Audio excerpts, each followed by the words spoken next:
अस्सलाम वालेकुम everyone. I hope कि आप सब ठीक होंगे। एक नहायत ही इम्पोर्टेंट टॉपिक है impact of artificial intelligence on labour markets in Pakistan.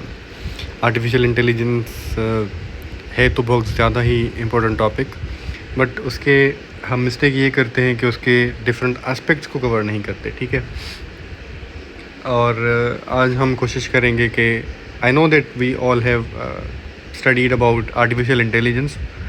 आज हम स्पेसिफ़िकली लेबर मार्केट्स जो पाकिस्तान के अंदर हैं, एग्जिस्ट कर रही हैं, उनके ऊपर आर्टिफिशियल इंटेलिजेंस का क्या क्या असर पड़ रहा है और क्या क्या असर पड़ेगा, ठीक है, उस पर फोकस करेंगे। और कुछ इम्पोर्टेंट स्टेटिस्टिक्स हैं, डेटा है, उनको भी देखेंगे, ठीक है। This is specifically for CC 2025 and CSS 2027, ठीक है।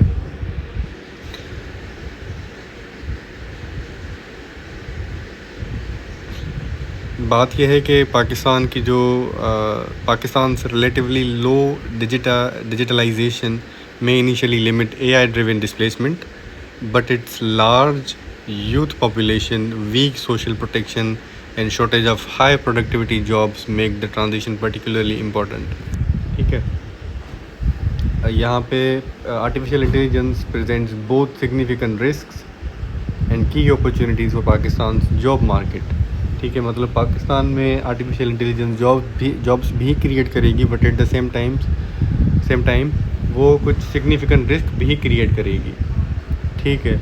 जहाँ पे आप देख सकते हैं हम कि about 17% of jobs particularly in manufacturing, agriculture and customer service जो हैं वो हाई ऑटोमेशन रिस्क पे हैं। मतलब वो आर्टिफिशियल इंटेलिजेंस उनको रिप्लेस कर सकती है।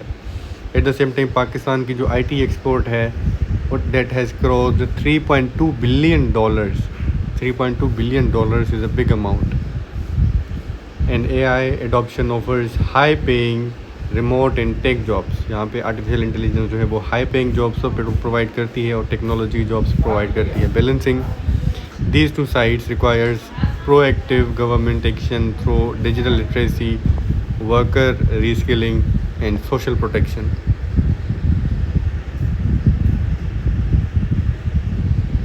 कुछ इम्पोर्टेंट फैक्ट्स एंड फिगर्स हैं जिन पे आते हैं। सबसे पहले तो 17% ऑटोमेशन रिस्क है कि जो jobs in low skill manufacturing, agriculture and customer support are most vulnerable to displacement. जहाँ पे जो मैन्युफैक्चरिंग में, एग्रीकल्चर में, कस्टमर सपोर्ट की जो जॉब्स हैं वो डिस्प्लेस हो सकती हैं। 17% यहाँ पे रिस्क है कि उनको आर्टिफिशियल इंटेलिजेंस रिप्लेस कर देगा। उसके बाद 25% to 30% जॉब लॉसेस जो हुए हैं फ्रॉम 2018 to 2024। ये कैसे हुए हैं? Observed in traditional manufacturing and routine banking roles due to early automation. जहाँ पे 25 से 30% जॉब लॉसेस हुए हैं 2018 से 2024 तक, और ये मैन्युफैक्चरिंग इंडस्ट्रीज़ और रूटीन बैंक रोल जो हैं उनमें हुई है। उसके बाद IT एक्सपोर्ट्स में राइज़ आई है, $3.2 बिलियन प्लस IT एक्सपोर्ट्स हुई हैं हमारी, जिनमें driven by growing software demand, IT services and freelance AI adoption, ठीक है। इनमें IT में हमारे जो IT सेक्टर है हमारा उसने इम्प्रूव किया है। उसके बाद फॉर्मल AI एजुकेशन है एक और sector. The higher education commission has officially approved 4-year BS artificial intelligence degrees across top universities, जिसमें NUST, पास्ट, ITU, कॉमसेट्स, सारी की सारी यूनिवर्सिटी में अब 4 साल की आर्टिफिशियल इंटेलिजेंस की डिग्री आ जाती है, ठीक है। उसके बाद कुछ और डेटा है हमारे पास। पाकिस्तान ब्यूरो ऑफ स्टेटिस्टिक्स का उनका लेबर फोर्स सर्वे था जिसका हम डेटा उठाएंगे, ठीक है। 2024-25 का ये डेटा है। लेबर फोर्स पार्टिसिपेशन रेट था 46.3%। ये लिख लेता हूँ मैं यहाँ पे, 46% जो है वो लेबर फोर्स पार्टिसिपेशन रेट है। उसके बाद अनएम्प्लॉयमेंट रेट रहा है 7% हमारा अनएम्प्लॉयमेंट रेट रहा है। एवरेज मंथली वेज जो है वो approximately 39,000 rupees according to this report this survey. Internet usage जो है 57% of the population according to HIES, मतलब 57% जो है वो 57% पॉपुलेशन वो इंटरनेट यूज़ कर रही है पाकिस्तान की। Pakistan bureau of statistics latest labor force survey also explicitly collects information on informal employment and digital platform gig workers, which is important for understanding AI's effect on Pakistan's emerging digital labor market. अक्सर ये होता है कि जो surveys वगैरह होते हैं उनमें इनफॉर्मल एम्प्लॉयमेंट को नहीं इंक्लूड किया जाता। जैसे डिजिटल प्लेटफॉर्म्स पे लोग काम करते हैं, वर्क करते हैं, जैसे फाइवर, अपवर्क वगैरह, उनको भी इस सर्वे में काउंट किया गया है। पता तो चले कि असल में AI का कितना इफ़ेक्ट पड़ रहा है। ठीक है, तो इनफॉर्मल एम्प्लॉयमेंट को आपने लाजमन मेंशन करना है। Pakistan therefore enters the AI era with a large relatively low productivity and predominantly informal labour market. ठीक है, हमारी जो लेबर मार्केट है वो बहुत ज़्यादा प्रिडोमिनेंटली इनफॉर्मल है rather than highly digitized labor markets where AI exposure is highest। ठीक है, अब यहाँ पे अपॉर्चुनिटीज़ और रिस्क पे आ जाते हैं कि रिस्क और अपॉर्चुनिटीज़ कौन कौन सी हैं। मेन अपॉर्चुनिटीज़ हमारे लिए हैं हायर अर्निंग पोटेंशियल। यहाँ पे सबसे बड़ी जो है वो अर्निंग पोटेंशियल है। यहाँ पे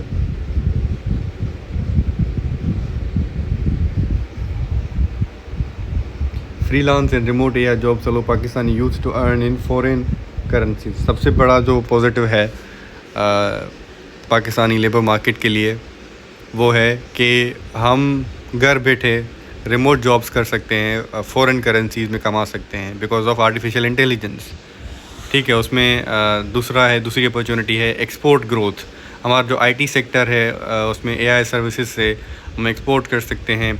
पाकिस्तान का जो फॉरेन एक्सचेंज रिजर्व है हम उसको स्ट्रेंथन कर सकते हैं। उसके बाद हमारा सेक्टर ग्रोथ हो रही है, rising demand for artificial intelligence engineers, data analyst and tech product managers. मतलब if we produce skilled workers, अगर हमारे पास इतना यूथ है और हम उनको आर्टिफिशियल इंटेलिजेंस में वेल इक्विप्ड रखें, उनको ट्रेन करें, तो वी कैन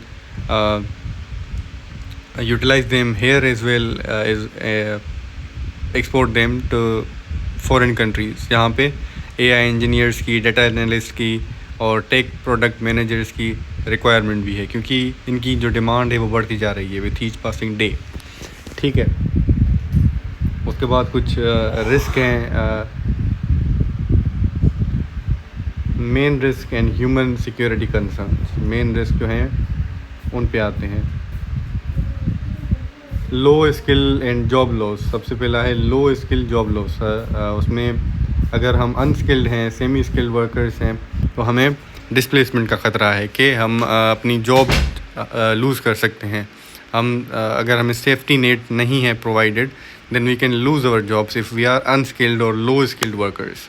ठीक है, तो ये आर्टिफिशियल इंटेलिजेंस ने एक ख़तरा पैदा कर दिया है। उसके बाद the digital divide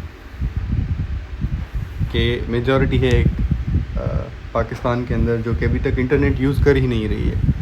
opportunities are concentrated in major cities among English proficient internet connected youth. के जो इंग्लिश प्रोफिशेंट हैं, यूथफुल हैं और जो इंटरनेट से कनेक्टेड हैं, वो ही इन अपॉर्चुनिटीज़ को अवेल कर सकते हैं। बट जो अनएजुकेटेड हैं, इंग्लिश प्रोफिशेंट नहीं हैं या फिर इंटरनेट से कनेक्टेड नहीं है, वो इस चीज़ का फ़ायदा नहीं उठा सकते और वो बड़ी एक मेजॉरिटी में है। ठीक है, जेंडर गैप भी एक हमारे लिए थ्रेट है, कंसर्न है, सिक्योरिटी कंसर्न है, जिसमें women currently have lower participation in tech skilling programmes risking wider gender disparities. ठीक है,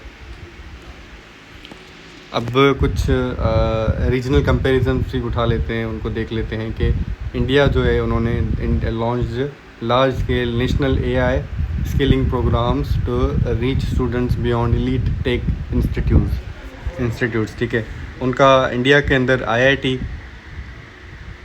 इंस्टीट्यूट्स हैं जिनका फंडिंग ही बहुत ज़्यादा है, इसीलिए जो भी हम देखते हैं इंटरनेशनल प्लेटफॉर्म्स हैं उनके सीईओज़ और लीडिंग जो एम्प्लॉयज़ हैं वो इंडियंस होते हैं।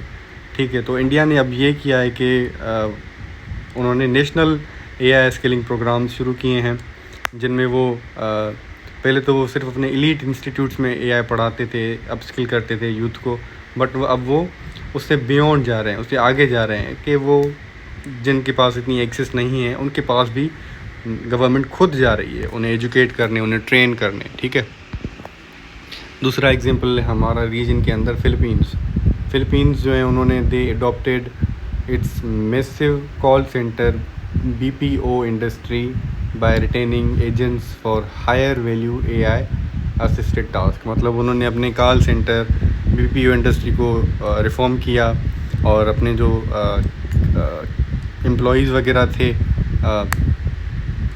उनको ट्रेन किया दोबारा से और एआई का जो स्किल है उनके अंदर डाल दिया।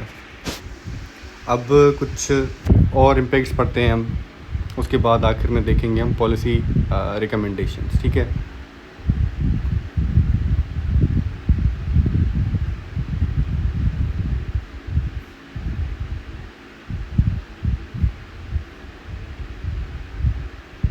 सबसे पहला इम्पैक्ट है वाइट कॉलर जॉब्स जो हैं उनको ख़तरा है।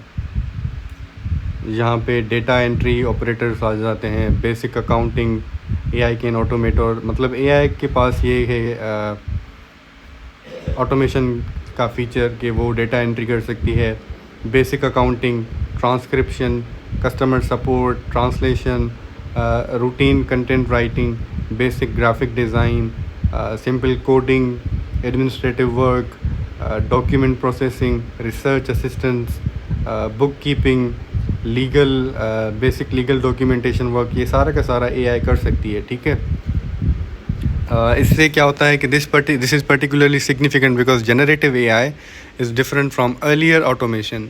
It can perform tasks involving language, text, images, software in forms of cognitive work. ठीक है, पहले तो जो एआई थी वो उसके सिंपल मॉडल्स थे, बट अब जनरेटिव एआई आ गई है, तो ये जो सारे के सारे मैंने इनलिस्ट किए, डेटा एंट्री से लेके ग्राफिक डिज़ाइनिंग तक, बुक कीपिंग तक, सारे के सारे एआई एफिशिएंटली कर सकती है जनरेटिव एआई के आने के बाद। ठीक है, पाकिस्तान के स्पेसिफिक कंसर्न्स कौन से हैं कि पाकिस्तान ने हेवीली इन्वेस्ट किया है कॉल सेंटर्स के अंदर, बीपीओज़ के अंदर, software services, freelancing, content production, accounting services, virtual assistants, इनमें पाकिस्तान की बहुत ज़्यादा इन्वेस्टमेंट है। बट अभी एआई आ रही है तो इन चीज़ों को और ज़्यादा रिफॉर्म करने की ज़रूरत पड़ सकती है। These sectors are simultaneously AI exposed and export oriented. ठीक है, creating both an opportunity and vulnerability. यहाँ पे अपॉर्चुनिटी भी क्रिएट हो जाती है कि इन सारे के सारे सेक्टर्स, कॉल सेंटर्स से लेके फ्रीलांसिंग, कंटेंट प्रोडक्शन, इन सारे के सारे सेक्टर्स में अगर कोई एम्प्लॉई आ जाता है जो कि एआई एफिशिएंट है, एआई स्किल्ड है, वो ज़्यादा बेहतर उसके पास अपॉर्चुनिटी आ जाएगी as compare to the person who is unskilled in AI. ठीक है, उसके बाद यहाँ पे प्रोडक्टिविटी गेन भी हो सकता है। AI could be extremely valuable for Pakistan because labour productivity is relatively low. ठीक है, लेबर प्रोडक्टिविटी पाकिस्तान के अंदर काफ़ी कम होती है। फॉर एग्ज़ाम्पल पाकिस्तानी लॉयर जो है यूजिंग एआई, वो क्या कर सकते हैं, वो a lawyer in Pakistan can use AI for searching thousands of documents, summarize case law, prepare drafts, identify relevant provisions। ठीक है, ये सारे के सारे AI की यूज़ से एक पाकिस्तानी वकील कर सकता है। सिमिलरली अगर कोई टीचर आए वो एआई यूज़ करे तो वो पर्सनलाइज्ड लर्निंग प्रोवाइड कर सकता है। अगर कोई डॉक्टर यूज़ करे एआई तो वो डायग्नोस ठीक तरीके से कर सकता है किसी पेशेंट को। अगर कोई फार्मर एआई यूज़ कर रहा है तो उसे वेदर पैटर्न्स के बारे में बेहतर तरीके से पता चलेगा, उसे क्रॉप की एडवाइस बेहतर तरीके से पता मिलेगी। अगर इंजीनियर कोई एआई यूज़ कर रहा है तो उसे फास्टर डिज़ाइन मिलेगी। अगर कोई प्रोग्रामर एआई यूज़ कर रहा है तो उसकी डेवलपमेंट जो होगी वो फास्ट होगी। ठीक है, तो मतलब पाकिस्तान में ऑलरेडी प्रोडक्टिविटी बहुत ज़्यादा लो है। अगर एआई को ठीक तरीके से यूज़ किया जाए तो प्रोडक्टिविटी बहुत ज़्यादा बढ़ जाएगी। ठीक है,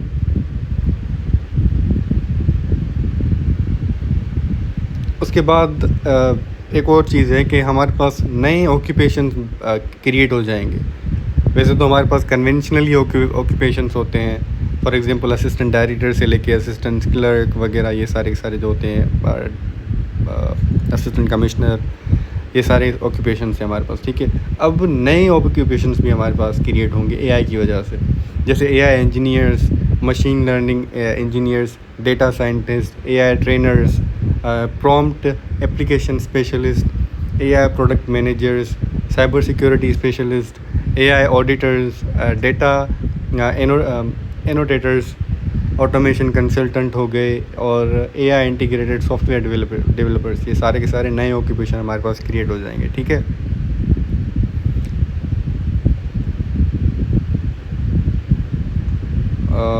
उसके बाद जेंडर इक्वलिटी के बारे में थोड़ा बता दूं आपको। ये जो जेंडर गैप था हमारा, ये यहाँ पे कि जेंडर इनइक्वलिटी है ही हमारे पास। जो इंटरनेशनल लेबर ऑर्गेनाइजेशन है वो एस्टिमेट करती है कि ग्लोबली 9.6% ऑफ फीमेल 9 पॉइंट लिख दूँगी यहाँ पे मैं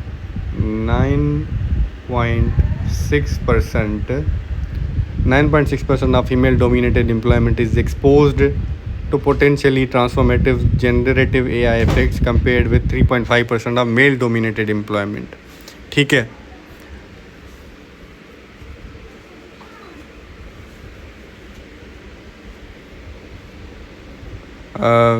यहाँ पे एडमिनिस्ट्रेटिव एंड क्लेरिकल ऑक्यूपेशंस जो हैं they account for much of this difference. ठीक है, पाकिस्तान के लिहाज से this is particularly relevant because women's labour force participation is already considerably low, वो कम है बहुत ज़्यादा। मर्दों से अगर हम कंपेयर करें तो लेबर फोर्स पार्टिसिपेशन औरतों की कम है। If women are concentrated in occupations involving routine, clerical, administrative or service tasks, AI could disproportionately affect some of the relatively limited formal employment opportunities available to educated women। ठीक है, ये एक impact आ सकता है। उसके बाद AI could also become equalizing technology। At the same time अगर हम देखें, पॉजिटिवली यूज़ करें, रीइंफोर्स करें, तो एआई एक इक्वलाइजिंग टेक्नोलॉजी बन सकती है अगर ये औरतों को इनेबल करे टू वर्क रिमोटली। ठीक है, औरतों के ऊपर मतलब एक स्टीरियोटाइप है कि वो मोबिलाइज नहीं कर सकती, मोबिलिटी के उनके ऊपर परमिशन नहीं होती, स्टीरियोटाइप बने हुए हैं कि वो बाहर नहीं निकल सकती। तो एआई उनको इनेबल कर सकता है कि वो वर्क फ्रॉम होम कर सकती हैं through freelancing, online education, digital entrepreneurship, remote professional services. ये सारी की सारी औरतों को इनेबल करती हैं कि वो घर से ही बैठ के काम करे अगर वो बाहर नहीं निकल सकती। ठीक है, उसके बाद कुछ रिकमेंडेशंस हैं, उन पे आते हैं।